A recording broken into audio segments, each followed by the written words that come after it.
father was famous. He was the greatest samurai in the empire.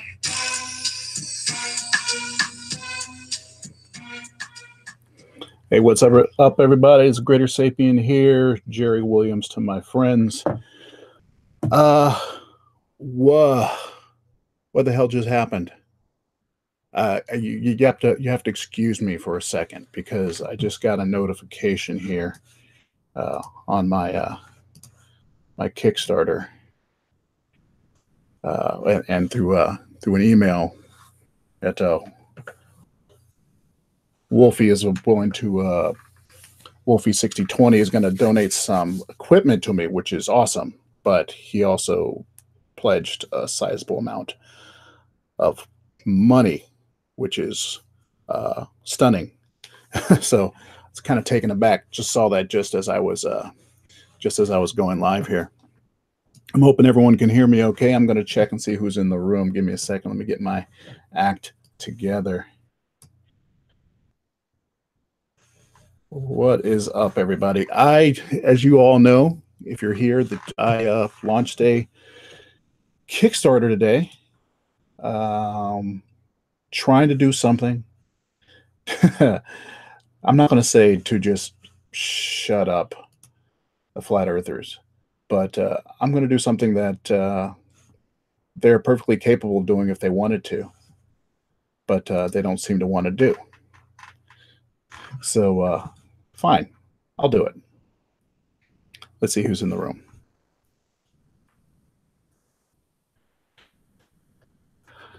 Yes, I'm 10% already, man. This is pretty cool. I still am under no illusions that this is actually going to happen because, it's jumping out of the box really quickly. But it's the staying power that matters. Anybody who doesn't, Behemoth is saying, anybody that doesn't follow Wolfie, go check him out. He does great work. And so let's see. Keith, innovate. Oh, let me see. I put myself on camera. I'm not on camera yet just because I'm too busy kind of getting my my pages together. I'm trying to look at the comments that are happening on the YouTube video. Yeah. It's not that I'm negative, Larry. It's I understand it's a decent, it's a heavy lift to ask. It's a decent amount of money, and given how things are, I mean, times are tough all around. Can't expect people to do these kind of things for you. I'm greatly appreciative for those who have already pledged what they have, and if we make this, I am definitely going to not take advantage of people's kindness. I'm going to make sure I execute this thing to the best of my abilities. Let's see here. Yeah, so Wolfie just said he's going to if I get this, he'll donate some GPS units that he knows will work, that are functional, which is great because that's one thing I was concerned with, is having GPS units that will work appropriately. So that is cool. Some of you may have noticed that if you've been on these chats before, I've disabled whatever this thing called Super Chat is or something like that, because it allows people to donate. Look, some of you have been willing to donate with the Super Chat, like $5 here, $10 here, and that's been great. If you're willing to do that, you want to donate, that's what the Kickstarter is for. Go donate there.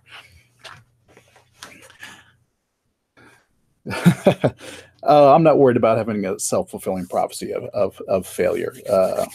It is what it is. Yes, Black Tree Super Chat does equal donations, but they're not donations that go toward my goal of this Kickstarter. So if you want to donate right now for the duration of this Kickstarter, I'm not going to have Super Chats up. If anybody wants to donate, please go over to the Kickstarter and donate there. That's all I'm saying. Is I'm perfectly happy for the donations, but to make sure this Kickstarter does what it needs to do, so please donate that way. Can the poster come with this signature? Yeah, I didn't put that. I probably should put that on there, that I'll sign everything. Yeah, I'll sign all the posters. Thanks for that note, Jehu. Jehu. I hate the way I butcher names. That's a good note. I will make sure that is changed in the update because I will sign everything. Hey, what's up, Jesse?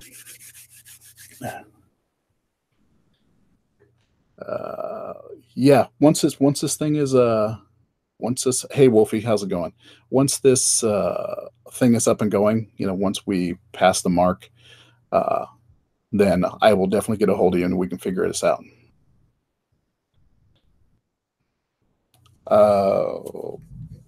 That's an idea, Peter. If problem with that is you have to be local. If he said, $1,000 pledge for lunch with me. So that's that's a good idea. I mean, if people were up to it, I was thinking about putting some high ones up there, but I didn't want to be, presumptuous because JB, are you the one that someone sent messages to thinking that you were me? It's funny. I got hit up by someone online that had gotten messages meant for me, and he forwarded it on to me because, like, whoever it was seemed to think that we all look alike. So yeah. Good looking out there, JB. Thanks for that. Was it Jimmy? Was your name? Really? I couldn't remember but good looking. Hey Jesse. How you doing, man? You got a shift coming up, I think. Let's see. You're gonna have to tell the pilot to keep the plane over land the whole time, or else FEs will say you just went in a circle over water. That's true. That's what the whole point of the GPS is. I'll deal with Wolfie separately. Probably figure out some way of putting out a kind of a tutorial or something that explains how the GPS works and how it will be tracked, so that people can plot it. If there's any way for me to purchase a web presence, I already have a website, but either an applet or something that will live post the data, the GPS marks, that would be great. Yes, flat earthers don't believe in GPS. This is true, but they can, they can only argue for so long. Well, what am I saying? They have infinite ability to argue. Is there any? Hey, if there are any flat earthers in the room? Let me know. I'm going to see about opening this thing up to conversations once I figure out how to get the link on there. Justin Neal, thank you very much, sir. Now this thing is blowing up quick, which is cool, and I want to see some flat earthers get involved with this. Someone mentioned in one of the comments all the different ways that flat earthers are going to deny this is true. This happens up until, like, if for some reason the flight is canceled, that's going to be evidence that it's fake. If somehow if it crashes or anything happens wrong, they'll be able to say it's proof of fakery. And so in many ways, the flat earthers are in the better position here. They should donate to this plan because there are more options of failure as far as they're concerned. They can always deny the data. They can deny the data forever. So if they want to try to discredit me, if they want to try to prove that circumnavigating the poles is impossible, they should fund this and use the data I get from this to prove it. If they fund it and I bail on it, they win. If they fund it and like I get sick and I can't do it, see, that proves them. If they fund it and the company that's doing it decides it doesn't have the profit margin on it and they cancel it, that's proof for the flat earthers. If the plane crashes, that's proof for the flat earthers. All these ways that the flat earthers can benefit from this. So they should fund it. they should do what they can and then use it. Go ahead, people. Someone get the Morgul on the horn. I'm going to send Moose and Rocket. I believe so. I was working all day. Truth of the matter. I know some of my viewers, my subscribers were talking about the launch today. I did not have a chance to take care of it today. I pretty much had my head down in legalese today, but I did not have a chance. I figured I would catch up on it later. All right, Jesse. Jesse volunteers to go in my place if I get sick. That's funny. Jesse's local to me, a friend of mine, so that's why he has first dibs. I actually know the man. He's nearby. Next on the list, I guess, will be Christian, since he's just in the South Bay or something like that. He's the next one local. Let's see. Let's see if I can get some people on the line here. Behemoth. The flight details are at, you can go to the website, which is overthepoles2018.com. But the specifics, so it has the location, where the stops are. It's going to go from New York to Argentina, then from where am I? I'm in Oakland, California, detonation. It's going to go from Argentina, and then from there it's going to go over the poles, and it's going to go over into Wolfie territory, which is Perth, and then it's going to go from Perth up to Beijing, and then Beijing back over the North Pole to New York. With just, I think, looking at the schedule, there's a couple hours of stopover because for refueling and all that. But so it's not enough time to do anything, but is enough time to probably get out, get some pictures of something that is evidence of where I am. So now you're not being rude, Truth. Go ahead and talk. Richard Robertson, where are you at in the Midwest? I'm originally from Des Moines, Iowa.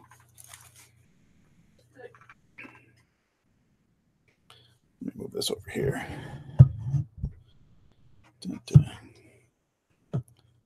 Show. Yes, that is. I think the record is 54 hours. This flight, they're trying to beat the current record, which is something like 54 hours for the entire trip. So I'm assuming they're gonna come in close to that. I think there are 6 or 7 hours that are layover times, and so yeah, that's a lot. 51 hours. Okay, thank you. So that's a lot of seat time, and there's going to be a lot of stretching in the hallway. I mean, looking at their little agenda, they've got, yoga teachers are going to be there and all sorts of stuff. They're going to try to find a way of making it nice and cushy, at least for the business class people that are like $19,000. Take Orphan Red. Oh my God.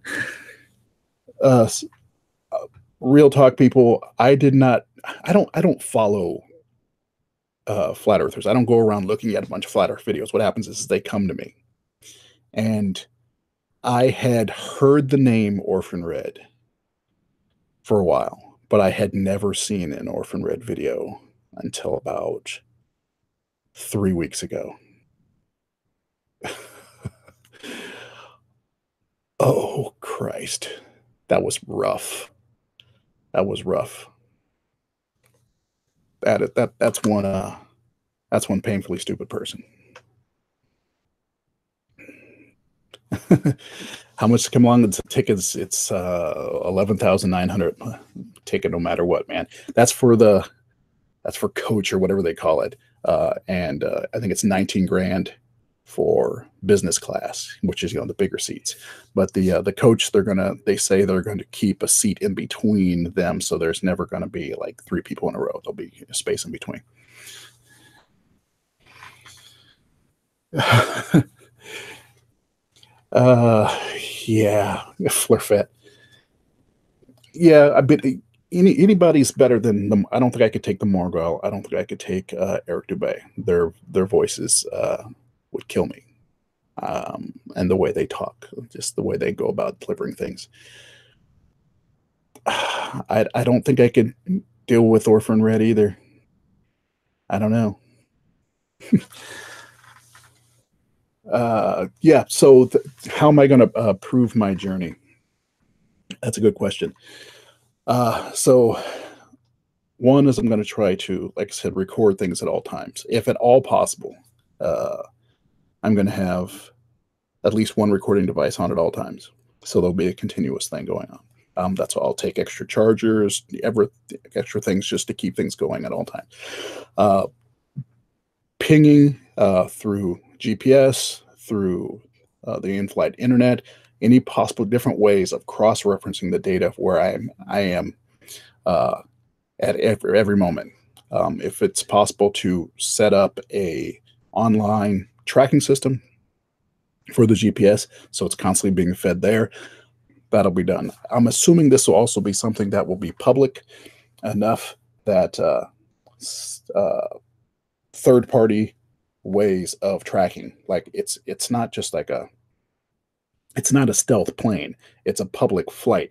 Those can be tracked as well, through the different airline tracking services. There are all the little tracking services online where you can see where a current flight is. You can just look at it, you can see where it is.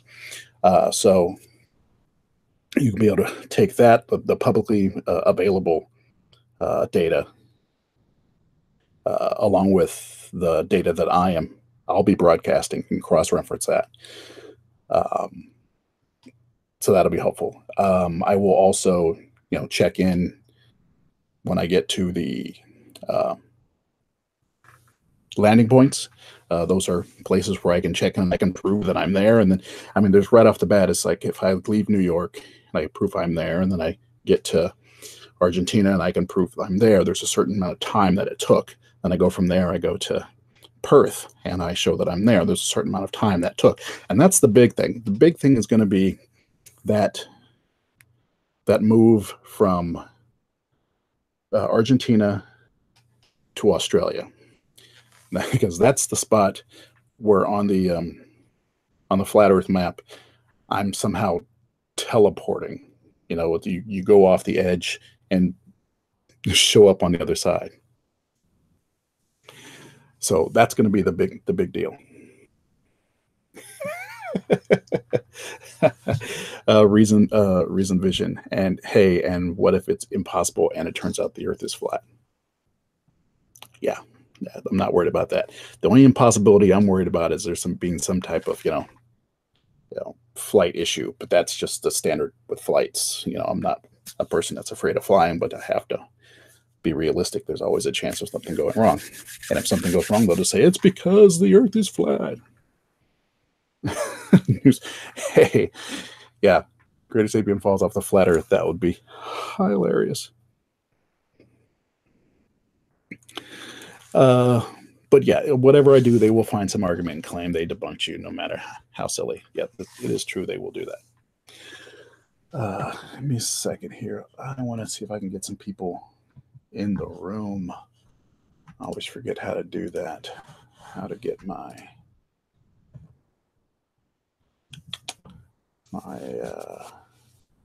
code for getting in this room.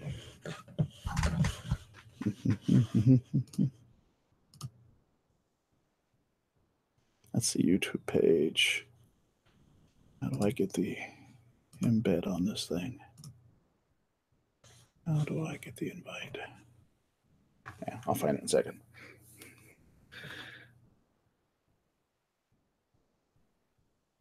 What did your cousin do at McMurdo? I'm assuming it was it military, science based?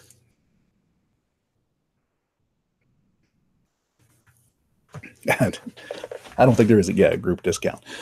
Yeah, so the goal is going to be to find as many different ways of measuring as possible. If it's possible to have a compass, the problem with that is moving it around. But if it's possible to have a compass and have that being filmed at all times and to watch that type of thing,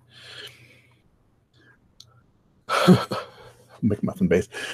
But yeah, anything I can do while on there is going to be interesting. And then, of course, I need to actually just document what's going on. I'm sure that the in-flight displays will have, yes, uh, in-flight displays that will have the location of and altitude and airspeed of the flight and things like that. So I want to be able to record that as much as possible. And all these things can be cross-referenced. If you have in-flight recording that's saying what the position is, what the altitude is, what the airspeed is over a period of time, and then you have GPS markers saying where the person is, where the craft is, you can cross-reference those and see if they match up. Which, of course, they can always say is fake. Of course, you can always say it's a conspiracy to do all this. Yeah, I don't know if a gravimeter would do any good given the motion of the craft and bumps and turbulence and stuff. Bearded knowledge dispenser. Yeah, Vsauce, that's funny. Yeah, I will try to, and if at all possible, I will live stream where I can. If I can figure out a way of getting a decent uplink, even if it's just audio like this, to live stream sometime during the flight, I will do so at any time possible. I'm gonna do it. Every way of communicating, I'm gonna try to make use of. So people who have supported this and are following me on Twitter or on YouTube, I'll send, I'll ping you guys with specific messages. I will accept broadcast live where possible, and definitely when I land, in Perth or something, I'm sure I'll be able to live broadcast for a little bit. Yes, at the transfer locations, the gravimeter would still be good. Me and the Morgan on a sailboat to Antarctica would be funny. Let's see. So, yeah, any ideas you have of spreading the word on this? Take advantage of it. I'm sharing, spread the word on YouTube, Facebook, Twitter, Instagram. I don't do Instagram, but if you guys do it, more power to you, and put that up. Hold on one second. My phone's ringing. Okay, someone else can get that. Ask Zuckerberg to fund me. That's funny. He would require too much of my personal information.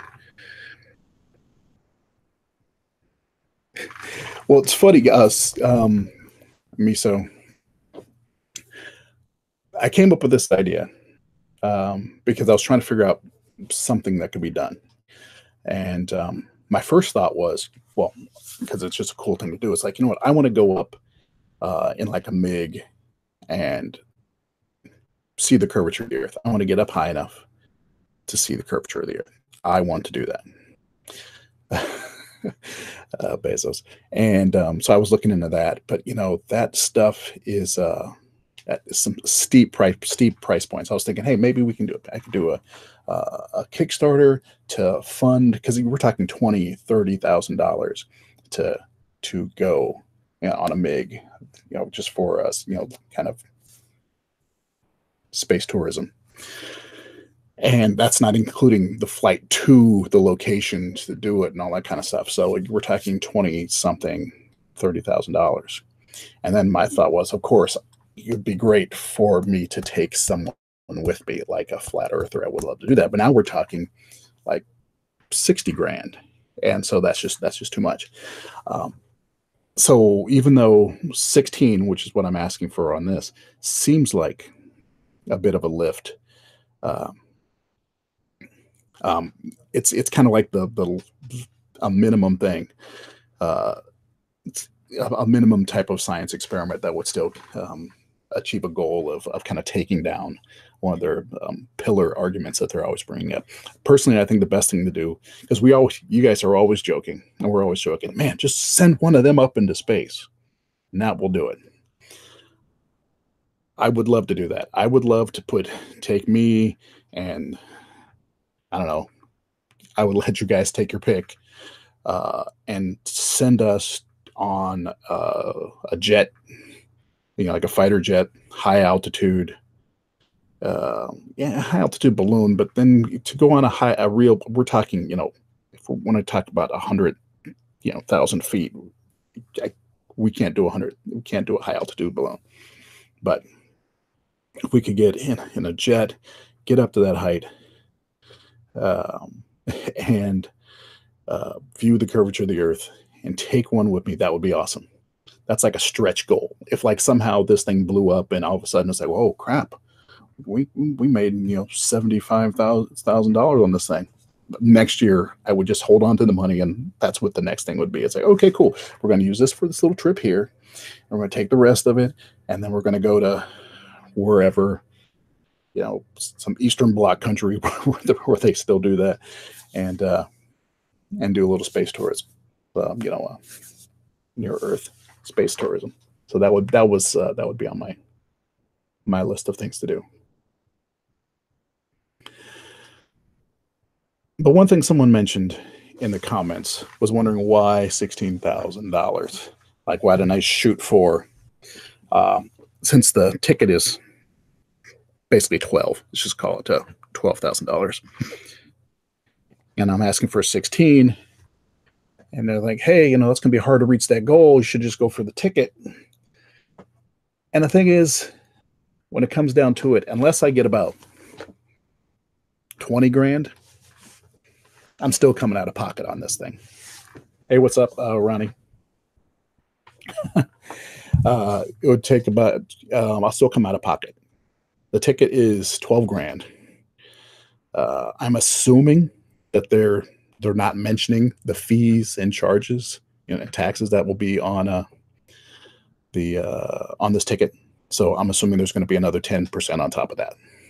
So we're talking, 13.2. Right. And then Kickstarter takes 8 to 10 off the top.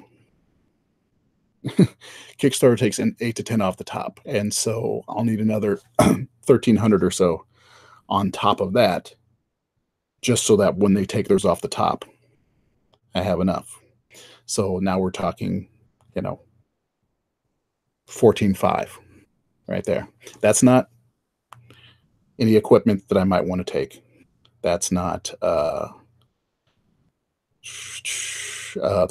any of the shirts or anything like that. That's 14.5 right off the bat.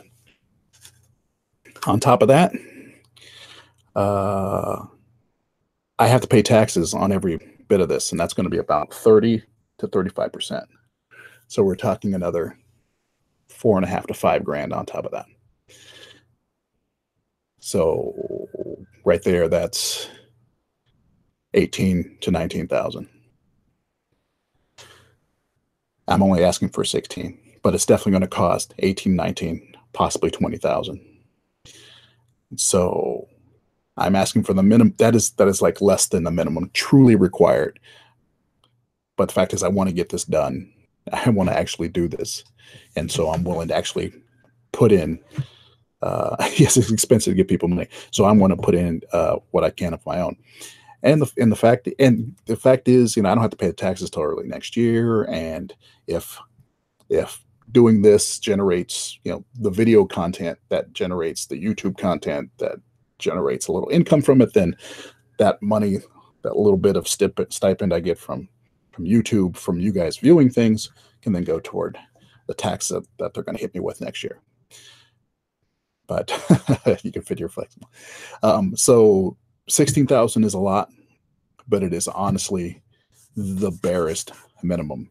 And I'm basically using anything I get out of YouTube hits to cover the rest.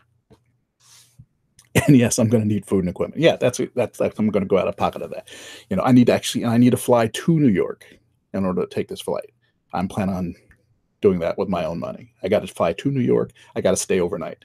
I got to fly, probably have to stay overnight when I get back to New York. And then I got to fly back. That stuff I'm planning on covering myself. Unless we go over the total. So 16 grand is a lot. but it's like the minimum needed in order to accomplish the goal. I'm not, so in the end, I'm not really asking you guys to cover everything. If you guys do cover everything, that'd be awesome. But I'm perfectly willing to chip in myself, because this is, something that I want to do. Mm-hmm. I don't know if it counts as a business expense. So since I haven't really been making any money off of YouTube until this year, so it might be something to figure out. I'll talk with a tax person. You're absolutely right. It could be, but that's something I have to figure out. But good looking out, though. Good thoughts.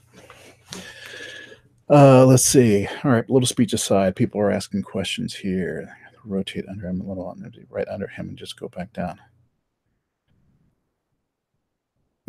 Yes, that's how flat. I'm like, somebody actually saying that? No, that's how flat Earth science works. And according to, what's that guy, Brian Mullen? Yeah, I should just be able to take off and just have the Earth rotate under me. By the way, I'm working on a video on his of one of his first one about the the traveling north on a plane and all that kind of stuff, because people keep linking to that Brian Mullen stuff, and he just has some really basic things wrong.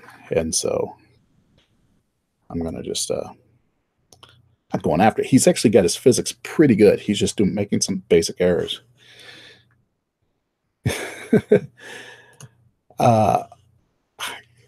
Lengua, understand that you are broke. Many of us are. I understand that. So if you could donate your time by spreading the word, that'd be great. That's what I ask.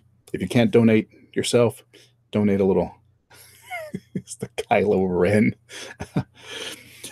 If you can't donate yourself, donate time. That'd be great. You guys are chalking up the donations, huh? Cool. That looks 1,669. I missed 666. Who went over the number? How dare you go over the number? Yes, he does know his physics, but he skips vital steps. And honestly, it's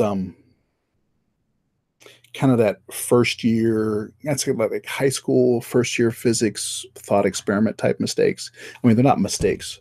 They're just they're not real world things. They're kind of thought experiment stuff. And so he's not thinking about. I haven't noticed. Truth of the matter, I haven't looked at his stuff that deeply. Just kind of, I'm gonna review it a couple times. But one thing I noticed right off the bat is he just, when you eliminate real world things like, wind, air, you've totally, you're shot. You can't, it won't work. Why would a plane flight not cost so much? And bottle pills got stuff. Yeah. Serious. Seriously, Kristen, you reported him? Did you report that guy? It's flat. Good for you, man. I don't know enough about that kind of thing to go. All I know is his physics his process is wrong. His theory, his like pure math kind of paper physics is good, but it's not. It doesn't work for real world, not in the slightest. And he's taking advantage of the fact that people don't understand that. So, no, I do not have a hashtag for this Kickstarter. Do you have see, I'm not, I'm an old man. I don't know the social media of you kids these days. You got an idea for a hashtag for it? Let me know. tweet me with the hashtag, and we'll see if we can get it going. Brian Mullen, yes, a little understanding is a dangerous thing. Now, that's the nature of all flat earthers. The nature of all flat earthers and all kind of pseudoscience people is they have a little knowledge and they run with it. And it's a bad thing. What do I think of veganism? It's good for people. It's good for some people. I like my meat, though. So, oh boy, someone's going to take that clip. Thanks. Way to go, Jerry. Should have figured out another way of saying that. I am perfectly fine with veganism for other people, and but I happen to be an omnivore. I have friends who are vegans. I have friends and family who are vegetarians. Yeah, thanks, Mister. The children. Yeah, God damn it.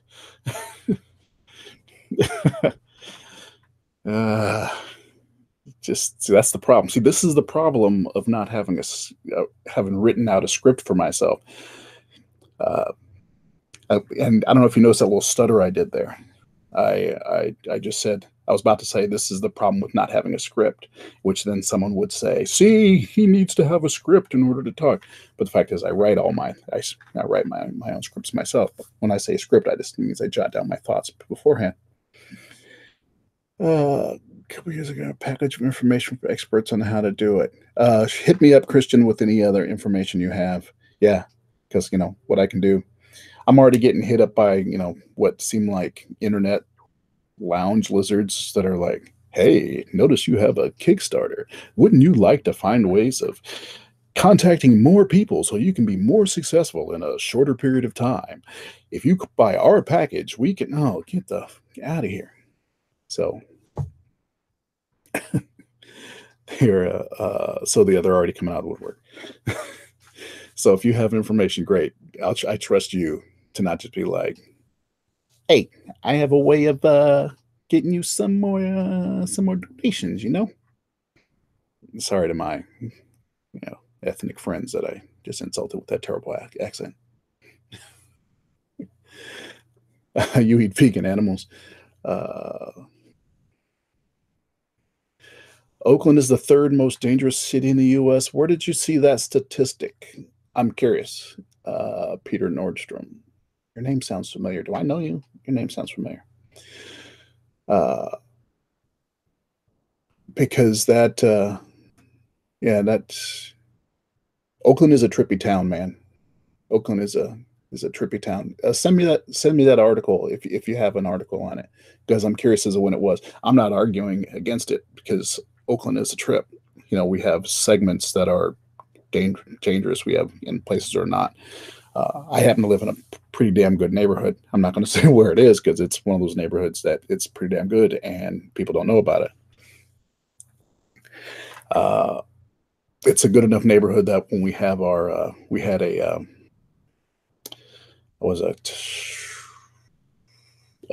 national night out, when people get together in the neighborhood and they talk about safety, security, and community. And the beat cop from the area came and spoke, and he said, hey, you have a fairly good neighborhood here, a good street. And the one reason I know that is I didn't know this street existed. I had to get help to get to the street, because even though he's the officer in this area, he doesn't get calls on our street. So he really didn't know that it existed. That I'm like, good, that's fine. But unless you were living there, you just don't understand. Yeah. No, I love my town. I love my town. But I will not leave anything in my car for like 2 minutes because it will be gone. That's just it. I lost. I went into a local Safeway. I was literally in there 3 minutes. And before I left the car, I looked in the backseat of the car and I saw my backpack there, and I said, I should grab that. And I said, no, I'll be right back.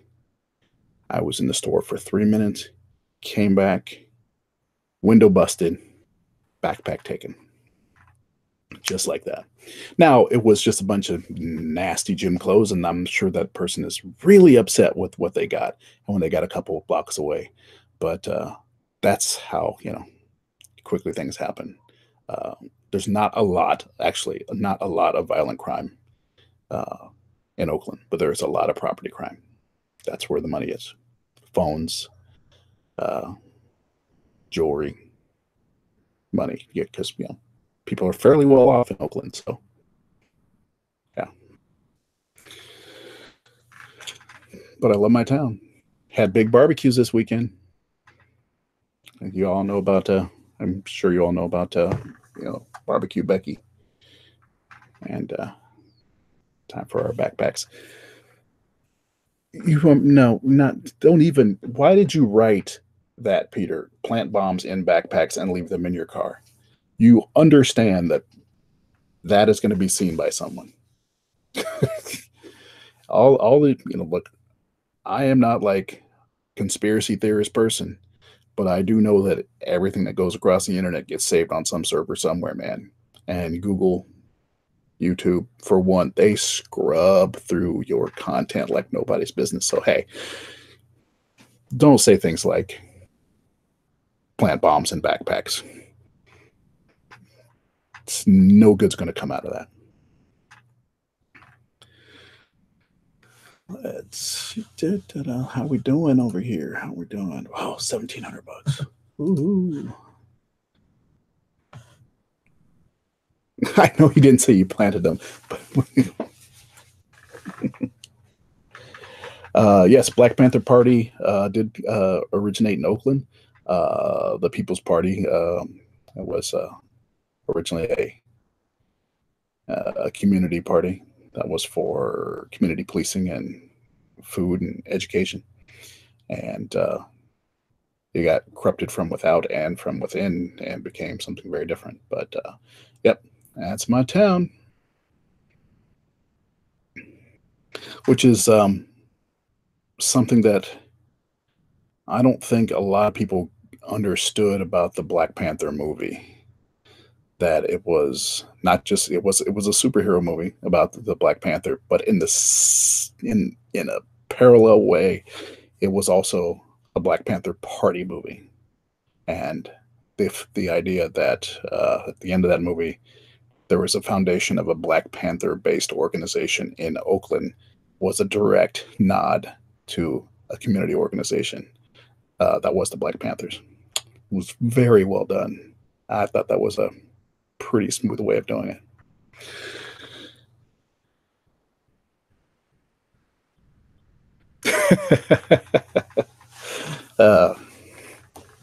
That's pretty nasty detonation. It's funny.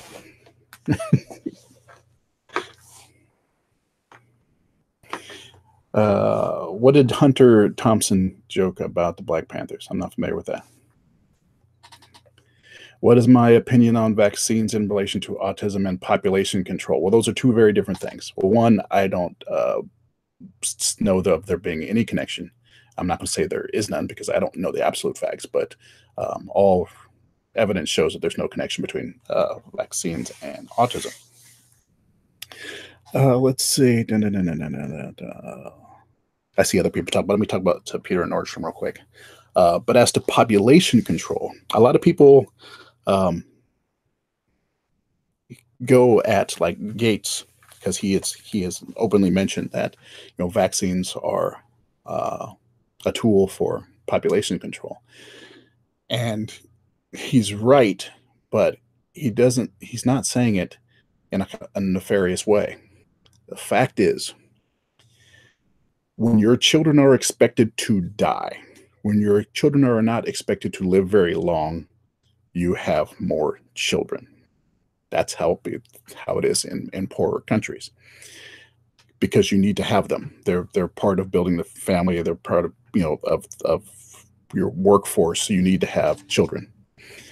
But so if you have vaccinations and life expectancy goes up, then the need for a higher birth rate goes down. People will stop having as many kids because their kids will live longer. Their children will live longer. They will, make it to adulthood, and thus people will stop having as many kids. Thus, there's population control. I have finger quotes going when I say that. So that's the connection between vaccines and population control. It's extending the life expectancy of children, so decreasing the death rate of children and increasing the health of children. Thus, you don't need to have as many kids, and thus population kind of levels out. That's the connection. Yeah, so when people are better off, they have less kids. That's just the way it is. When people are healthier, they have less kids. So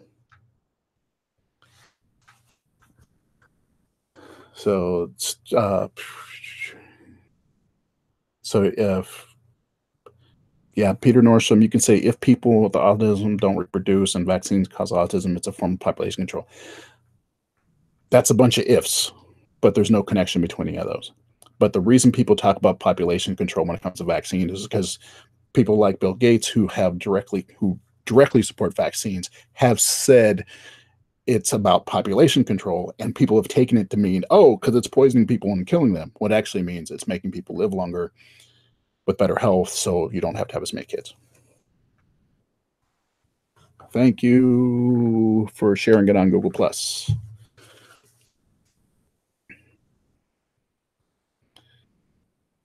Addressing comments of people that support you, however. Could you do a video addressing comments from people that support you, however? Yeah, I might. I've already I did a behemoth. I did a video about like the kind of hate speech in general.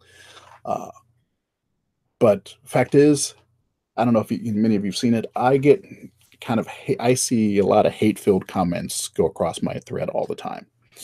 And they come from both sides, all sides, both sides. And there tends to be two in this situation. And I'm not down. I don't care if you support me, but if you come in and you come in onto a thread and there's a person who's a flat Earth supporter and they say, the Earth is flat, just get used to it. And then a person who supports me comes in, it's just like throwing homophobic slurs at them, talking about anal rape. Someone was doing that earlier today, making vile, hateful comments about them, even calling them the N-word in defense of me. Yes, I got no time for it. I got no time for it. So and for those, I tend to not just block and delete them.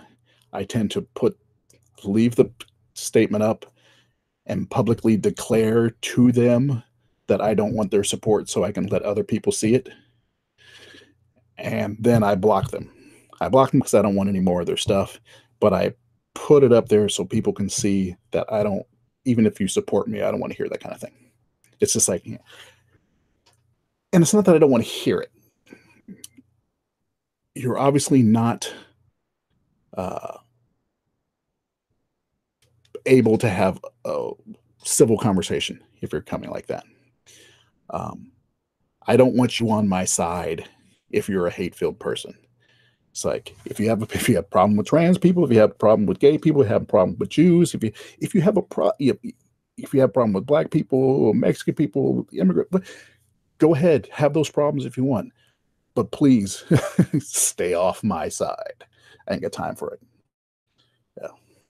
And letting you through makes it sound like I condone that kind of talk, and I don't.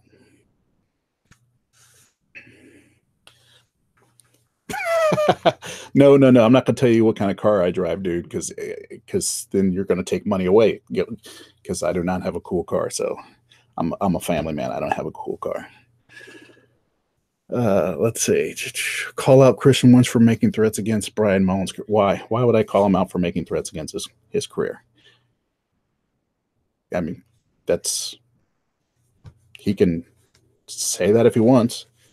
Now, if he makes threats against his life, nah, I ain't got time for that.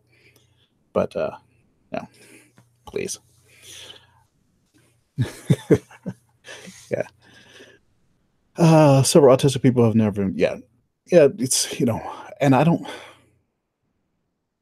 want to downplay autism. No, I don't drive a minivan. I drive a Toyota 4Runner that I bought from a friend because she was selling it.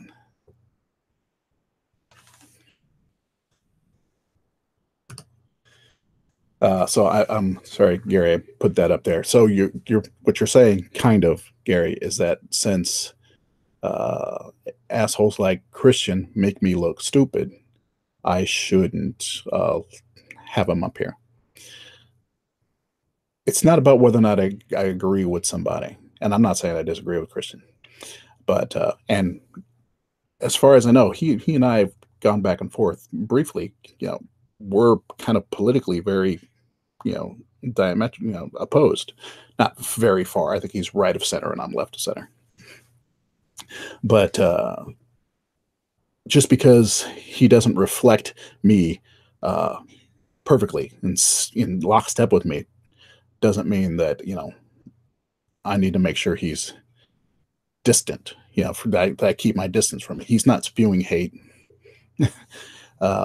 He's not vile. I mean, a couple times early on when he first showed up, I was like, dude, chill. You were like going in on somebody pretty hard, and he pulled back. I mean, when I told him, hey, go easy on somebody, I can't remember who it was, he respectfully pulled back. So there's no reason for me to say, cut him off because he's a reasonable person. Yeah, that's the thing is. If people can be reasonable, I don't have any problem with what people say. You can come in and just say, it's like, the Pope is, the secret king of the world, and he's actually an immortal lizard. You can say whatever you want, as long as you can just, not be hate-filled and crazy. Having a guy in charge of building roads. Who do I think is the most dishonest flat earther out there doing it? I don't really have an idea. Maybe Jeranism. I don't, like I said, I don't watch a whole lot of flat earthers because I have a life. I try to have a life as much as possible. I do things in like surges. Like this weekend, I did a lot of flat earth based stuff. And I got this Kickstarter together, and I got a few videos recorded together so I can distribute them slowly over the next couple weeks. But I don't surf around looking for it. Don't have time. Like I never listened to the Morgile until he did a response video, and then Christ, that was bad. Yeah, so I don't know. Anybody you recommend? Let me know.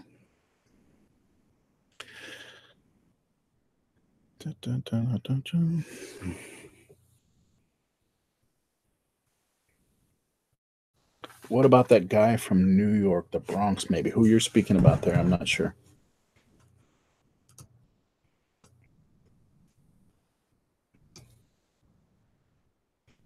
Yeah, we're doing good, doing good.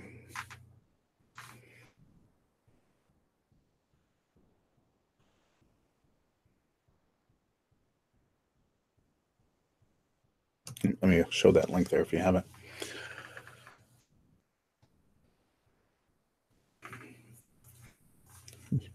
I'll leave that to you, Christian.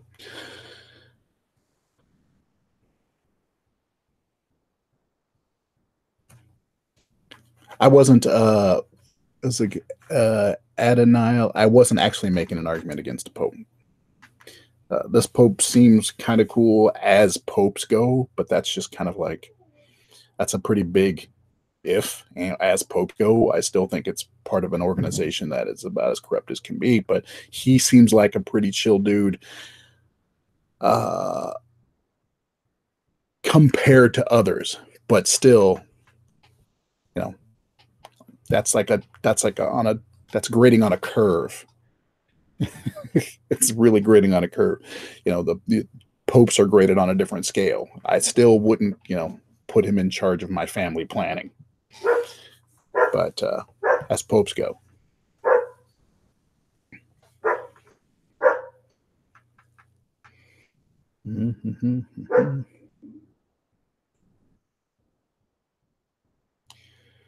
Any flat earthers in the room?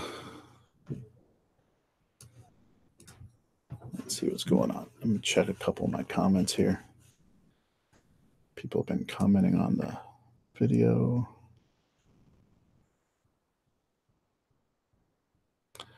Yeah, someone's talking about the timing of this this trip. Yeah, I want to be able to. We need to do some research before this trip to have a sense of what should be expected to be seen out the window. Like, given the time that I'm in different areas where the sun should be rising, where it should be setting, what I should be able to see sunlight wise. You know, could be weather permitting. I may not be able to see certain things, but that's the kind of thing we need to know beforehand, just to be able to manage expectations.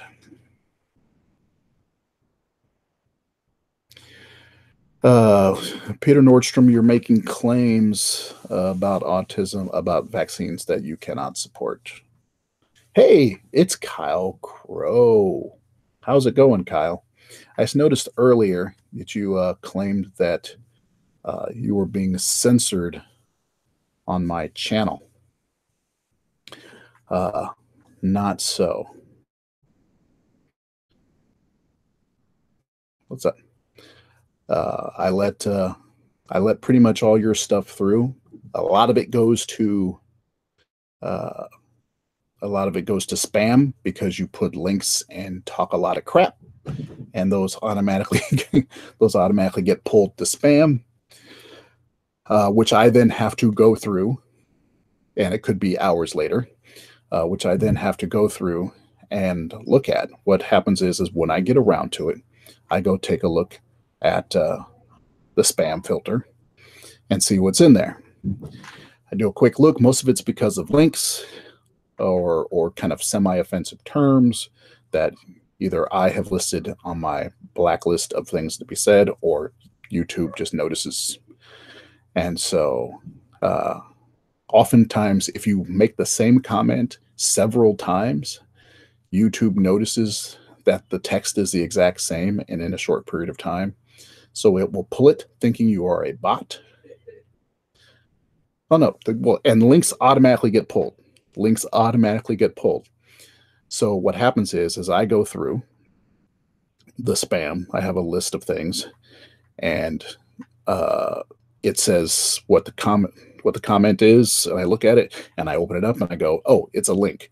And I do a quick scan. Don't usually read them. I do a quick scan to see if there's anything that stands out that's like, you know, offensive terms, N-word, this and that. If I don't see it, I just hit approve, and it goes. Same thing. So let's see. Let's see if I can show you. Hold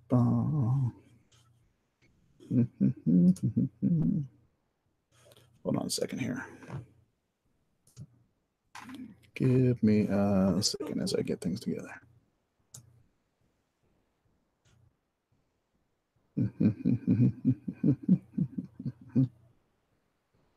I don't have anything of yours currently in spam. I'm just going to make sure I don't have anything incriminating showing here. Incriminating. And then I'm going to do this for Kyle. Just so you understand what happens. And maybe you just don't understand how things work.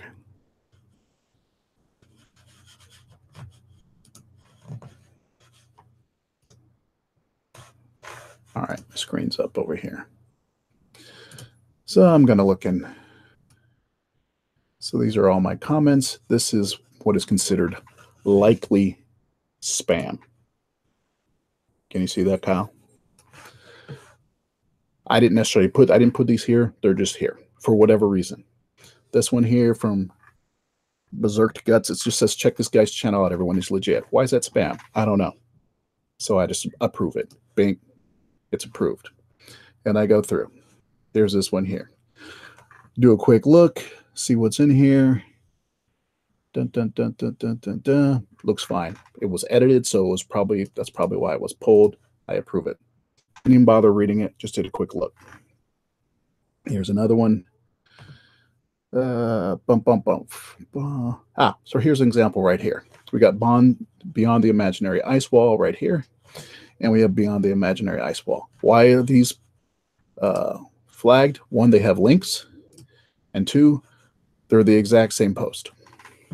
That's why they're here.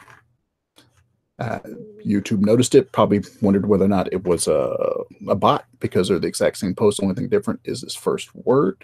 These here, then it goes to the same. So it got pulled, but it's no big deal. So I just approve them, just let them go. And so this is boring. So I only do this every so often. And so your stuff can be sitting here. Oh, here's a bunch more held for review. I'll go back and do those later. But here's a bunch more held for review that it's checking. It thinks might be spam. So I have to go through all these and check. Now, I could just approve them all, which sometimes I've done. And when I've done that, it's gotten out of control. But so I go through here, quickly look at them to see if there's anything wrong with them. Sometimes if there's so many of them, I'll do a quick word search. Is this word in here? No. Is this word in here? No. But things like, retard, cunt, Jew, all those things, those get automatically flagged. And so they'll be in here. So yeah, so here's one of yours right here, Kyle, right here. This one is being held. Because it has a link in it. That's why. I didn't put it here. It's just there. And it will stay there until I get around to it. So, there. That one's approved. I didn't even read it. So, that is what happens, dude. You're not so special that you are getting censored. If you want to not get censored, don't post links. That'll take care of it. Right off the bat. So, that's the deal.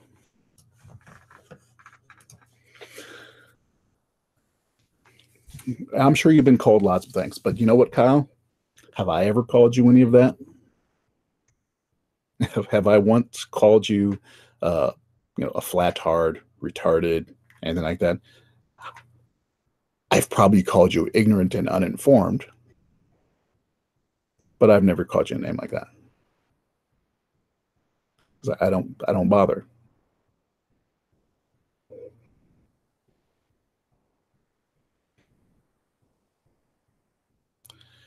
Look up vaccine autism proof on YouTube and watch some videos. That is not how research is done. Peter.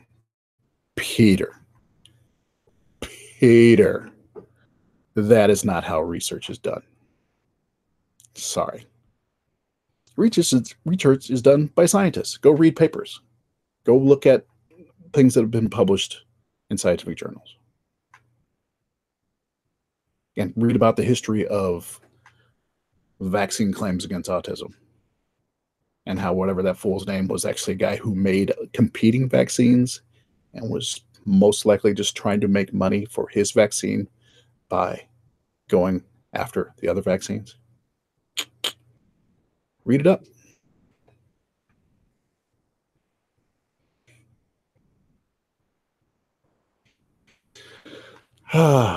God. You know what I find funniest about that whole question I asked about where Venus is? So y'all know about the video with 11 questions, and that first question being, where is Venus?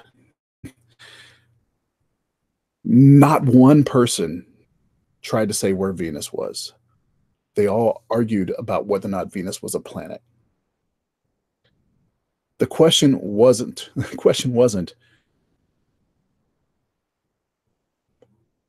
how is Venus a planet? Or describe the planet Venus. It was, they said, I said, where is it at? And they said, Venus isn't a planet, it's lights. I said, okay, where are the lights? The question is where? What is it? It's like the most basic thing.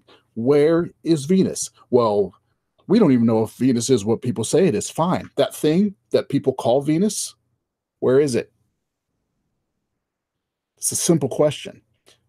But they couldn't answer that question. So they tried to argue about what Venus was. And they're still doing it to this day. To this day, there are still people arguing that Venus isn't a planet, it's a light, which was not my question. It's amazing.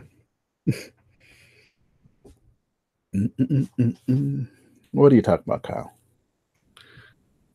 See, the thing is, you say that, Jake, that they deflect. I don't think they were deflecting. I don't think they were consciously deflecting. I think their brain couldn't accept the question as it was, and so it rejected that reality and replaced it with their own. That's what it did. They just they just substituted. It's amazing, and they didn't even recognize that's what they were doing. Mm-hmm. What are you talking about there, Kyle?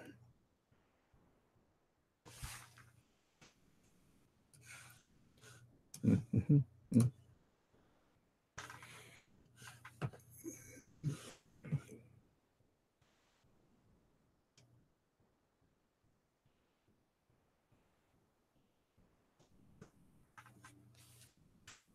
How many times have I said one more time in the last 8 years? I have no idea, dude. I don't know what you're talking about.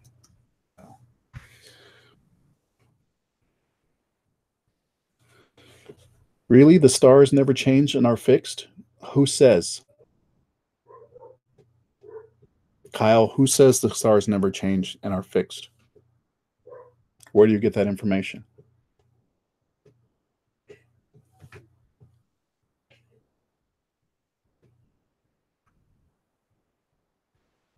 Hmm? I'm curious because people who study stars, uh, astronomers who study stars. No. What? No. Wait, but Kyle, are you telling me that the stars never moved and are fixed because you watch them? Is that what you're saying?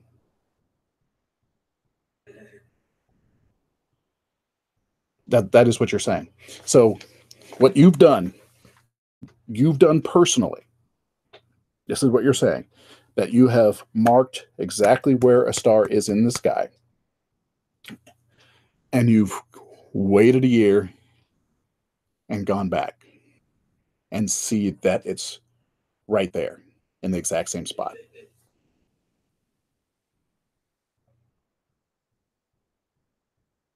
So what are you saying?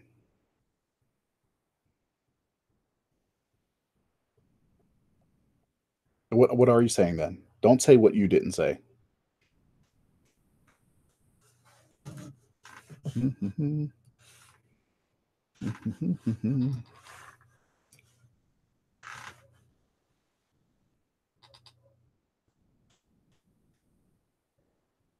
Where is my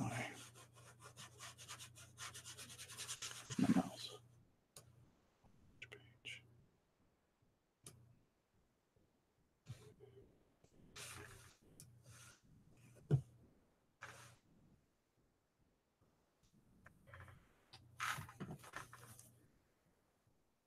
Yeah.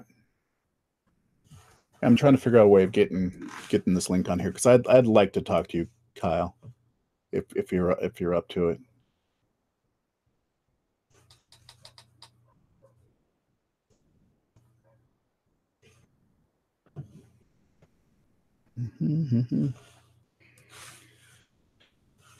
That would be great.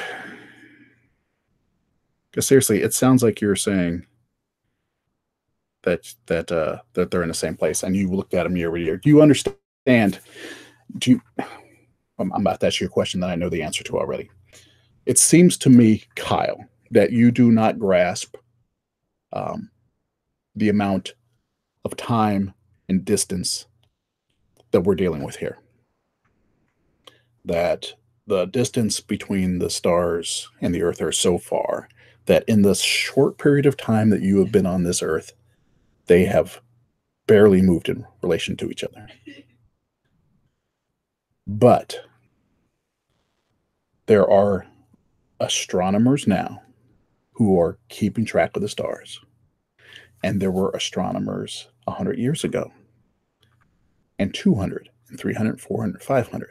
There were astronomers 1,000 years ago, and astronomers and astrologers thousands of years before them, or at least another 1,000 or so before them, that were taking notes on where the stars were.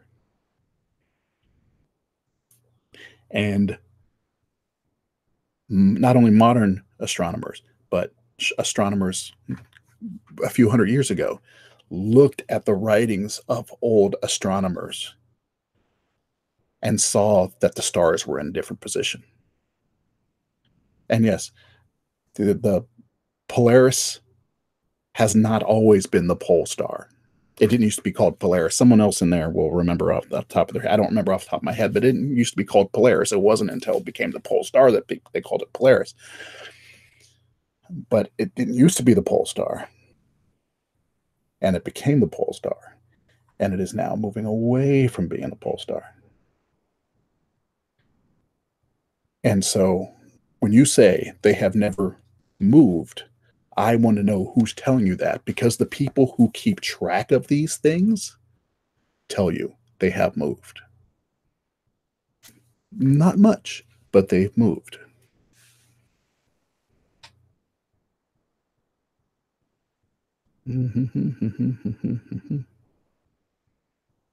Thubin, thank you. Yep.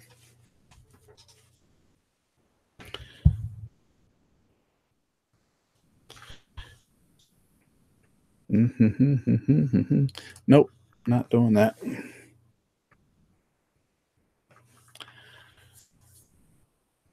Yeah, so Thubin, and I can't remember where it's going now. So I'm sorry, Kyle. You're wrong. What you're doing is you're doing what flat earthers accuse globe supporters of doing. You're just repeating what you've been told. You haven't done any research into it. You haven't looked into the history of it. You're just repeating what you've been told. Now, I understand you believe the people that wrote the history books are lying, but, you know, sorry, dude. There's nothing you can do about that. You're setting yourself up to be convinced by whatever fits your narrative. And that's not how science works. It's not how it's supposed to work.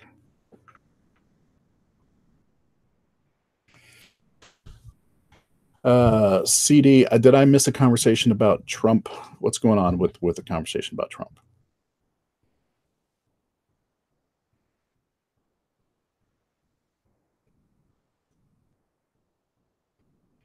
I'm just curious how it came up. Someone in there was just talking about Trump for some reason.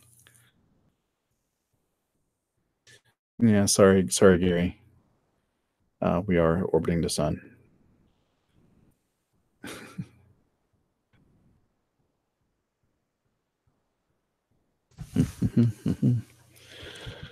Who's the failing celebrity and morons looking for a quick buck? I don't know who you're talking about there.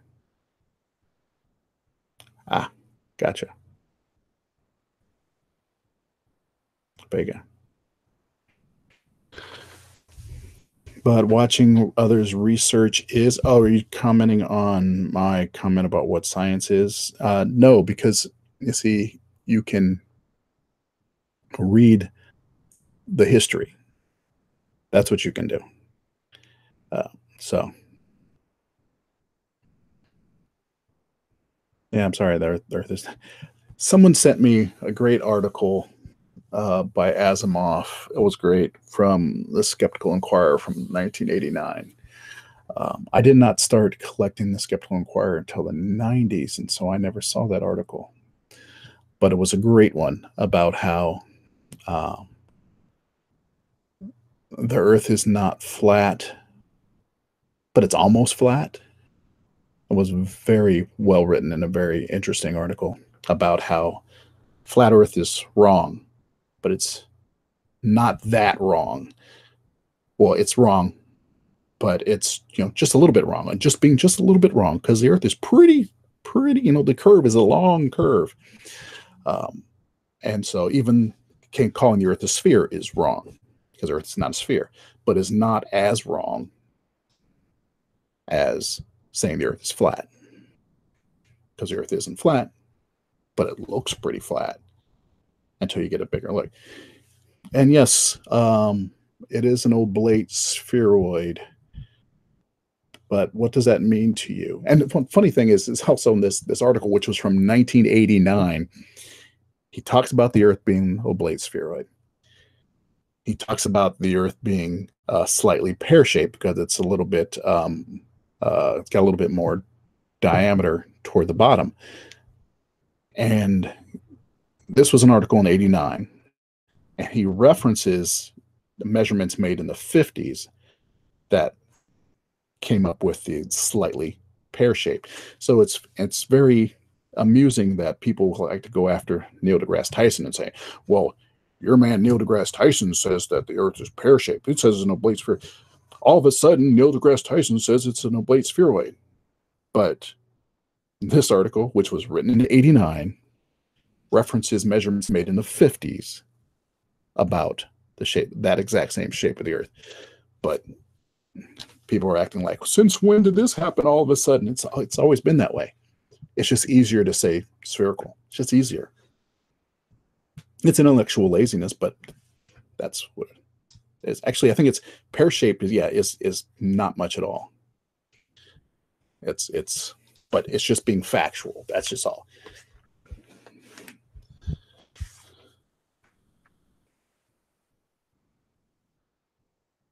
Spinning the land inside of the supercontinent. Sorry, that just went by. I didn't see what you were saying there. I'm sorry, Peter. Are you trying to like your mama jokes? Sheesh. Don't make your mama jokes, Peter. Yeah, I mean, you're bad at it. Just leave it alone. Yes, plate tectonics was a radical theory back in the day. You're absolutely right, Jesse. Flat earthers don't agree amongst themselves, and they try to debate with other people. Which one is the non sequitur show? I'm not sure which one that one is. But over the next few weeks, especially during this Kickstarter, I will be trying to make more appearances on other people's shows, just to help promote this thing. Why would the continents be at the equator? 1,000 miles per hour isn't that much. It's 15 degrees an hour. Remember, it's half the speed of the hour hand on a watch. It's not spinning very fast. So that's just kind of lame.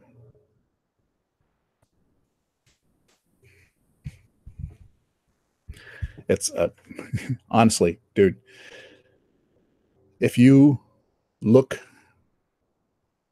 Kyle, if you look far to the right and then turn and look, just turn your eyes or turn your head and look far to the left, your head will have spun probably about 4,000 or 5,000 times faster than the Earth.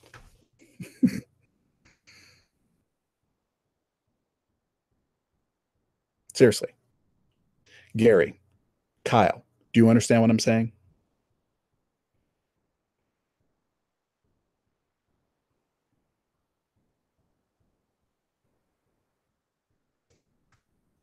Cool.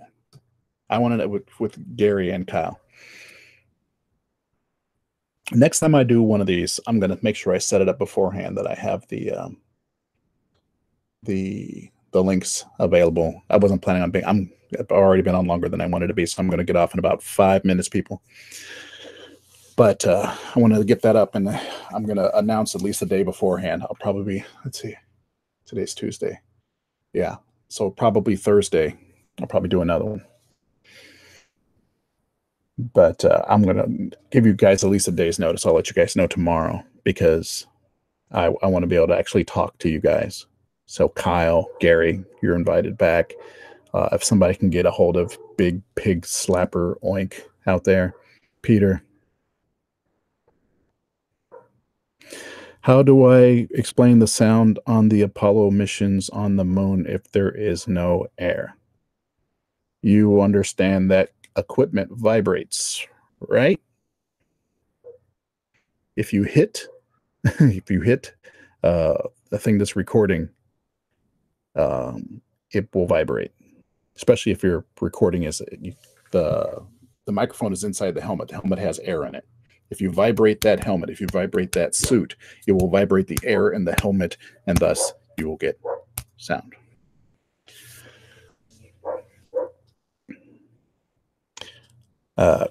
Kyle, do you really want me to explain the Coriolis effect now? How about I do that on the next one? It's fairly straightforward, but I'm trying to sum this up. It doesn't matter about a bullet. It's it happens with air. It happens with water. So, hammer swinging PhD. Hammer swinging PhD.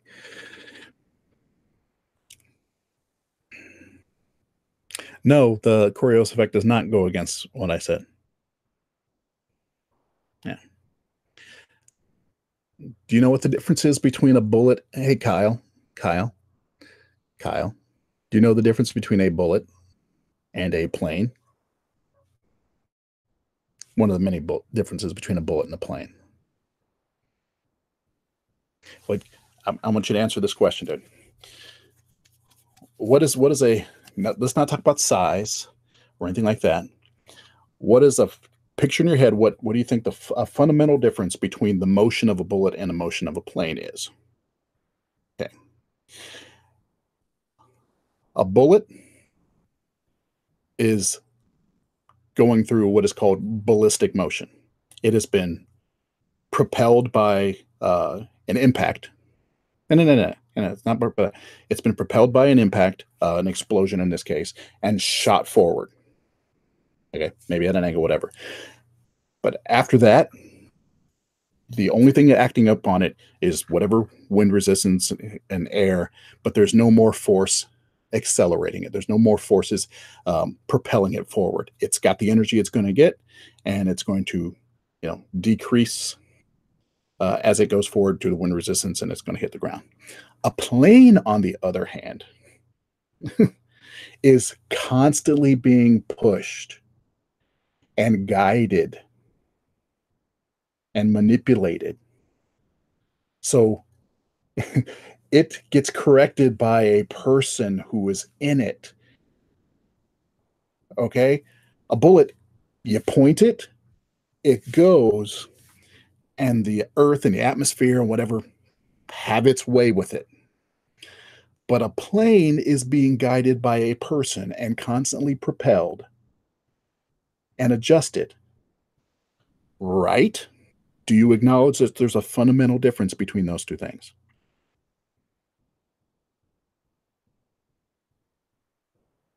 Kyle, do you understand that? Is that a no to me? Because that's the fundamental difference between a plane and a bullet. Yes, they both left the ground. Yes, you don't have to. Yes, they both left the ground, Kyle. And then what happened?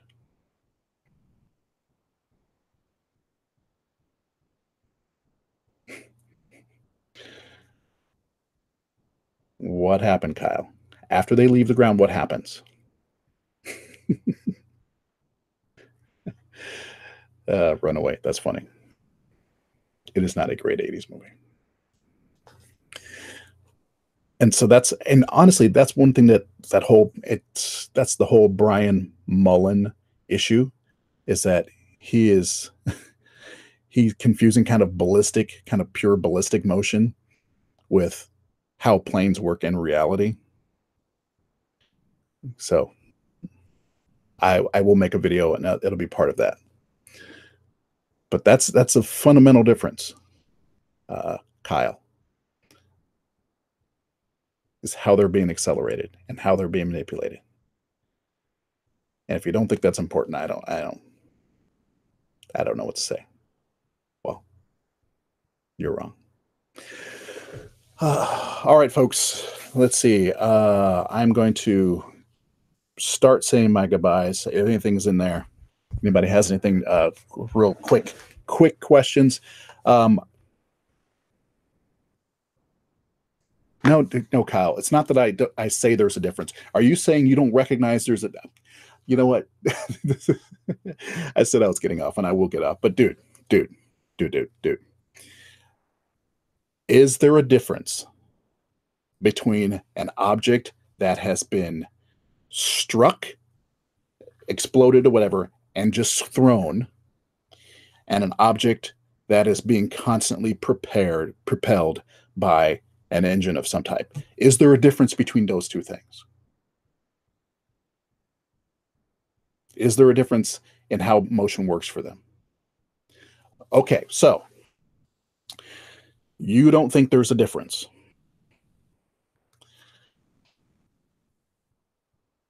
Then I'll have to figure out a way of describing this to you. Because if something is just propelled, it gets launched at 100 miles an hour, it will go a certain distance and it will fall down. Right? Yes, you're right. A bullet maintains speed, which is a plane. But it doesn't just maintain speed. It's being hand controlled by a person, manipulated. It's being kept up. It doesn't just maintain speed, it keeps up. It's being lifted, it's being directed. Okay? A bullet is just ballistic. It's going to go. So you're at the equator and you're moving along with the surface of the earth. We're pointing northward, and you propel that bullet out super fast, and you do it. You're at a high enough level that it'll take a little while for it to come back down. All right, Nafai, take care.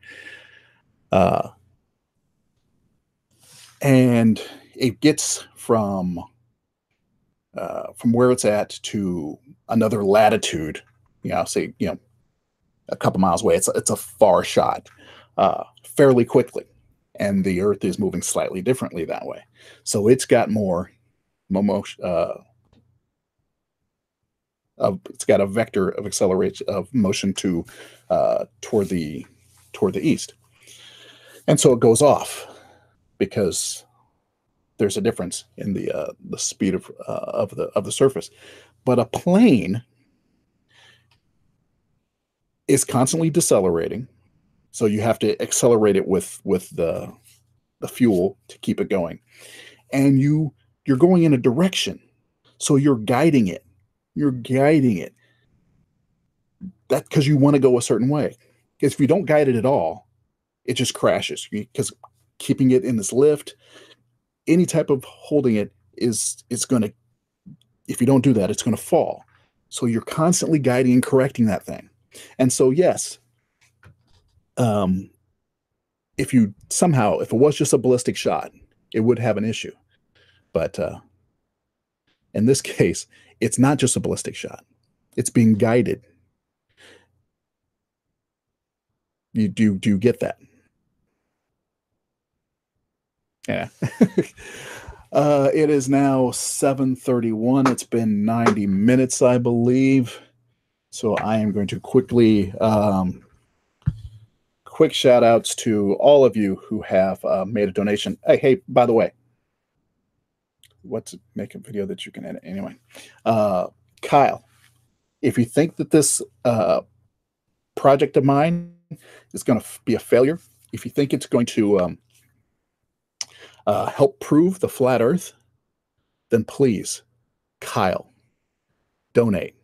The one thing that's hilarious about this, Kyle, is if you donate $5, I will follow you on Twitter if you have a Twitter account. I'll follow you on YouTube if you have one. But not only that, I will recommend you in a video. I'm going to make a nice thank you video. I will put out your link and tell people to follow you. I don't agree with you, but I will tell people to follow you, and I will tell people to sub you. So please go ahead, donate. I will do this for whether or not people agree with me.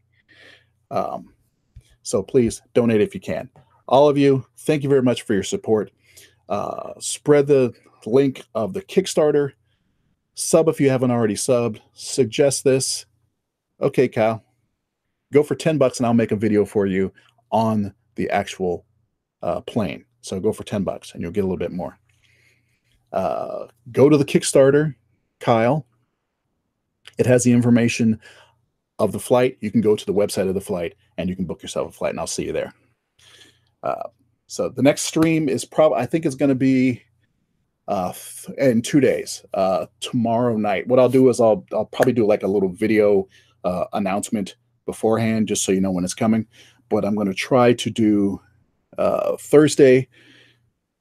I can't do Saturday. So yeah, I think it's going to be Thursday evening. That'll be 2 days from now, and then probably Sunday morning. So it's not so late for people, across the world. So, and I might do little brief ones here and there, but don't worry about it. It'll just be me chiming in to say, hey, because I'm trying to, spread the word about these things. So Kyle, if you can pay $11,900 plus tax for this, go ahead, do it.